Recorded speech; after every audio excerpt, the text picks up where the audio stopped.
ngo mufashe abana banyu kuva mu ngeso mbi. Mubyeyi, amanota umwana wawe yazanye umwaka ushize yaragushimishije? Niba ari yego, uri gukora iki kugira ngo ejo n'ejo bundi nasubira ku mashuri azakomerezeho yaratahanye amanota mabi? Uri gukora iki kugira ngo umwaka utatazongera kugorwa no gusubiramo cyangwa se no kwiga? Mubyeyi, umwana wawe yaje mu biruhuko, wigeze utegura gahunda y'umwana? Cyangwa nukureka umwana agakora ibyo ashaka, nukureka umwana akareba televiziyo uko abishaka, nukureka umwana agakina ibyo ashaka? Rubyiruko, ntabwo kwerekana cyangwa se kwerekana ubukaka byerekanirwa mu nzoga unywa, mu gaciro k'inzoga unywa, mu bwinshi bw'inzoga unywa.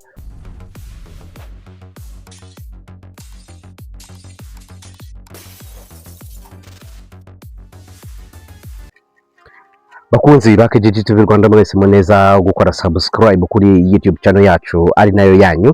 Mukomeze rero mukore subscribe, nutarakanda kuri subscribe aho hasi aho ngaho ayikande kugira ngo tujye dukomeza kuganira ndetse tunaziranye. Yewe munatere comment mutubwire uko mwumva ibiganiro byacu n'icyo twakosora, yewe kugira ngo ibintu bikomeze kugenda neza. Uyu munsi rero nk'ibisanzwe twebwe hano tugana ku burezi, tugana ku ngingo zishobora kuba zerekeranye cyane n'uburezi, ariko nanone tukagana ku zindi ngingo. Ariko by'umwihariko uyu munsi tubafitiye iyi ngingo igira iti: ese mubyeyi wafashe iki umwana wawe muri ibi bihe by'ibiruhuko? Abana bagiye mu biruhuko, bari mu biruhuko bamazemo iminsi, yewe mu kwezi kumwe kuri imbere barasubira ku mashuri, cyangwa se mu kwezi kumwe n'igice barasubira ku mashuri. Ariko se mubyeyi, niki wakora kugira ngo umwana wawe atazibagirwa cyangwa se ibyo yize byose bitazamuva mu mutwe cyangwa se bikagira icyo bimumarira mu buryo rusange? Aha rero turi uyu munsi ni mu murima, cyangwa se hari inyuma yanjye murahabona ibihingwa bitandukanye n'ibyo tuzi mu gihugu cyacu cy'u Rwanda. Aha rero ni ibihingwa, hano ni ikawa, hirya hari vanilla.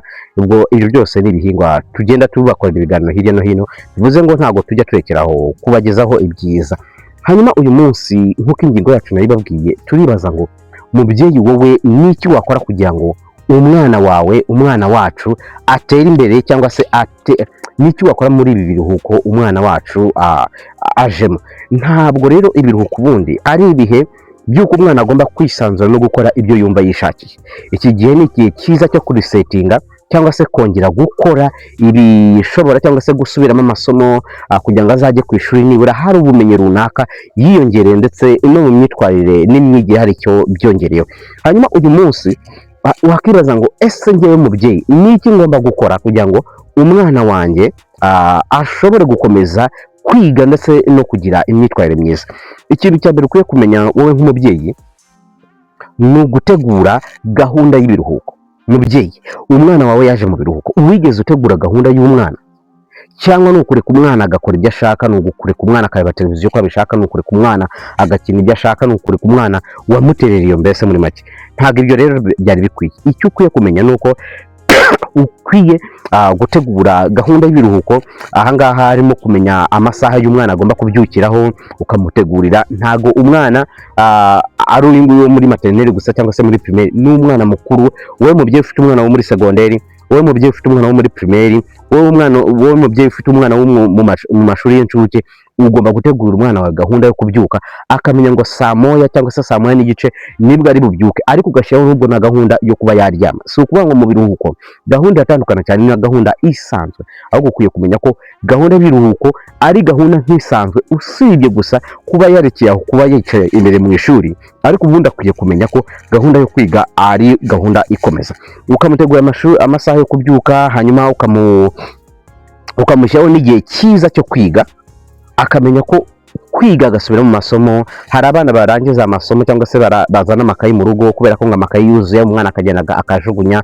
Rimwe na rimwe nkunda kubwira abana banjye ngo iyo urangije ikayi genda uyibike, nibura nugera mu myaka 15, 20 iri imbere 30, nibura uzajya ureba ibintu wize. Ibyo rero bigufasha iki? Bigufasha kuba nuba umubyeyi uzajya ubasha kuba ufite evidence zereka umwana wawe ko wize. Twajyaga twumva kera batubwira ngo umubyeyi akakubwira ngo ngewe ngo nabaga uwa mbere, hanyuma nyuma tumaze gukora tukibaza ababyeyi bose babaga ba mbere. Ubu rero proof yawe ni iyi, ni ibi ngibi wiga. ese nibura ayo makayi urayabika kugira ngo niwereke umwana wawe uti dore ngewe naraperformingaga nakoraga neza, nibura nawe bimutere courage zo kuba wakwiga. Rero ukwiye kumushyiraho gahunda yo kwiga mu biruhuko, yaba ari ukumushakira undi mwarimu mu rugo cyangwa se nawe ubwiwe ukamuha responsibility yo kumenya ngo ibintu wize uragenda ubisubiramo. Iyo gahunda izaba ari nziza cyane kuko izakomeza gufasha umwana wawe kumenya ko kuba ari ku ishuri bidatandukanye cyane no kuba uri mu rugo. Hanyuma ukamushyiraho indi gahunda yo gusubiramo amasomo kenshi cyane gashoboka, niba ari gahunda y'imibare, niba ari gahunda ya science, niba ari gahunda y'icyongereza, niba ari gahunda y'ikinyarwanda, ayo masomo yose akagenda yasubiramo kugira ngo najya ku ishuri niba yaranimukiye mu wundi mwaka. Akenshi cyane usanga amashuri mu ntangiriro z'umwaka basubiramo amasomo bagiye biga cyangwa se bagakora amasuzuma bumenyi y'imyaka bagiye barangiza kugira ngo barebe ese mwarimu umunyeshuri yakomeje kwiga cyangwa n'umunyeshuri warakereyeho. Iyo ni gahunda yindi. Hanyuma indi gahunda ukwiye kumushyiraho wowe mubyeyi ni ugusoma ibitabo. Babyeyi mwicarane n'abana banyu basomera ibitabo, mubakundishe gusoma ibitabo. Hari gahunda bajyaga bavuga kera, hari imvugo yakundaga kuvugwa bavuga ngo ushaka guhisha umunyafurika ngamuhisha mu nyandiko. Iyo mvugo rero kugira ngo cyangwa se iyo myumvire kugira ngo icike, nuko ugomba gufasha umwana wawe gusoma ibitabo. Niba ari umwana muto ukamusomera agakuru gatoya kajyanye n'imyaka, niba ari umwana mukuru ushobora no kumujyana mu library. Hirya no hino hari ama library kandi y'ubuntu, ugenda ukajyana y'umwana agasoma hanyuma agataha. Iyo gahunda ifasha umwana kugira ngo bimukipinge, bimufashe no creativity, kuko buryo umwana wasomye abatandukanye n'umwana utasomye. Rero mubyeyi mushyiraho gahunda yo gusoma ibitabo, yaba wari ukumusomera yaba nawe ubwiwe kwisomera. Yamara gusoma ukaba wagira utubazo duke tujyanye n'inkuru yamaze gusoma, akaba yagisubiramo cyangwa se ukanamubwira gushushanya ibyo yasomye mu gitabo. Hanyuma indi gahunda ukwiye gukora ni ukumushyiraho gahunda yo gukora imyitozo. Yamaze kwiga, we mubyeyi, uyu ni umwanya mwiza cyane nawe ukwerekana ko ubushobozi cyangwa se ubumenyi ubufite nawe mu byo ushishikariza umwana wawe kwiga. Niba umwana wamushyiraho gahunda yo gusubiramo amasomo, noneho muhe imyitozo, mushakira imyitozo. Noneho imbuga nkoranyambaga cyangwa se internet zagezweho, haba hariho ama exercice menshi cyane. Ubwo nujya kuri nka ChatGPT ushobora kubwira ibibazo, hanyuma izindi mbuga nka Pinterest mushobora kuyikoresha ukandikamo ibibazo cyangwa se ikaguha ibibazo, ugaha umwana wawe bitewe na topic yasomyeho cyangwa se bitewe n'ibyo yize uwo munsi, ukamushyiramo iyo gahunda. Hanyuma indi gahunda ni ukwimakaza umuco wo gusoma. Nk'uko nahoze mbibabwira, abana bacu tubatoze gusoma kugira ngo kubera ko burya umwana usoma ntabwo aba ari umunebwe. Impamvu ubona abana benshi badakunda gusoma ni uko ubwo ari ubunebwe, ni ukorora ingeso y'ubunebwe. Babyeyi ni mwebwe bwo gufasha abana banyu kugira ngo iyo ngeso y'ubunebwe cyangwa se uwo muco mubi w'ubunebwe abana bacu bari gukurana, cyane cyane muri iri koranabuhanga rya AI, aho usanga umwana umuha ikibazo ntagire gutekereza, ahubwo agahita yumva yakwirukankira kuri internet kugira ngo bimuhe ibisubizo. Rimwe na rimwe ugaha umwana umukoro, zimwe mu mbogamizi ari nazo zibangamiye cyane ireme ry'uburezi mu gihugu cyacu cyangwa se no mu isi muri rusange. Naho umwarimu arigisha, yaba barimo bakoresha AI yaba n'abanyeshuri, ugasanga umwarimu either ashobora kuba yigisha ibintu atumva kubera ko yabisomye kuri AI, cyangwa se umwana we ku giti cye wamara kumuha imyitozo akagenda agakura ibibazo ibisubizo kuri AI akaza agakubita aho ngaho. Umwarimu yajya gukosora kumva ko umwana abizi.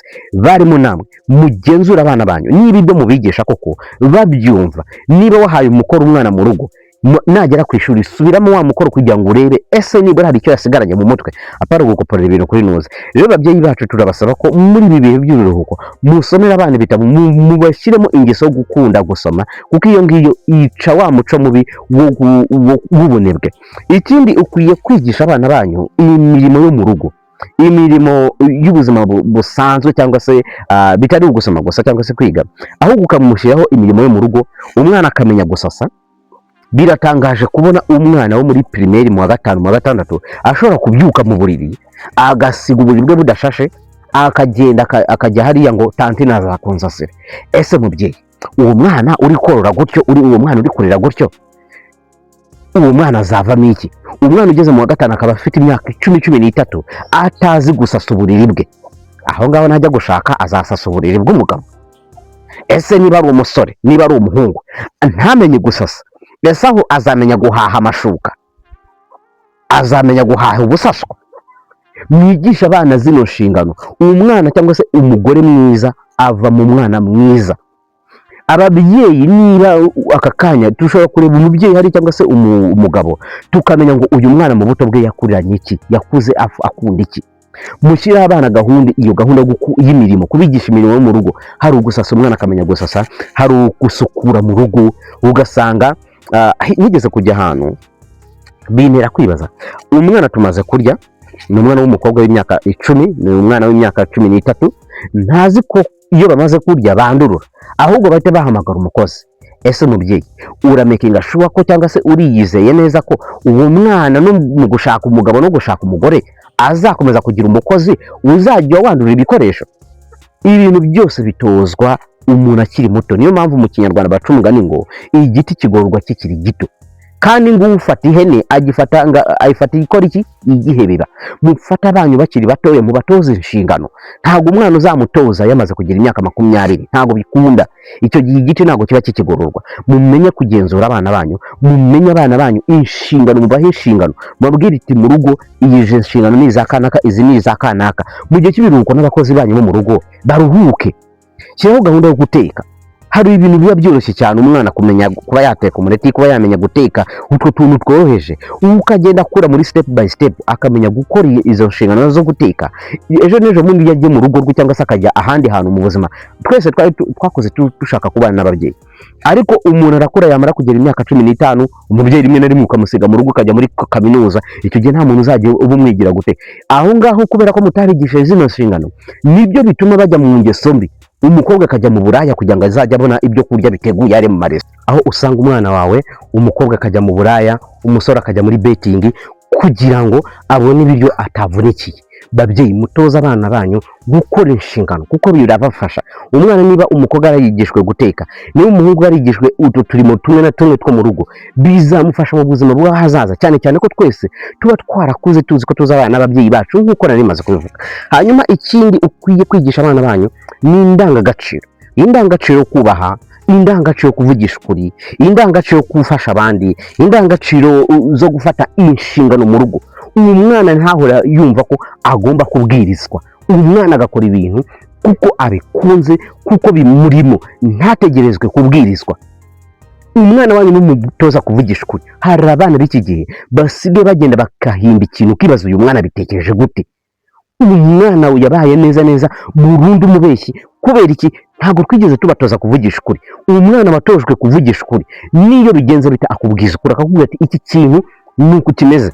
Ariko umwana w'iki gihe aragenda akabeshyira umubyeyi, akabeshyira umwarimu, akabeshyira mugenzi we, ati umwarimu yankubise, umwana yabigenje ata, umwarimu yankoza aha. Bitigeze bibaho.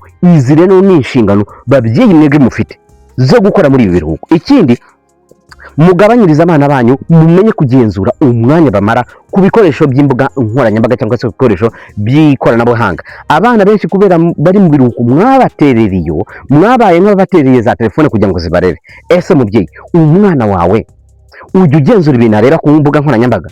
Ese uyu mwana wagize ubushuti n'umukozi wo mu rugo? Cyane abakozi bacu rimwe n'ibyo tureba kubera ko bo tutabafiteho cyane inshingano, ariko nabo mugomba kubashyira mu nshingano mufite.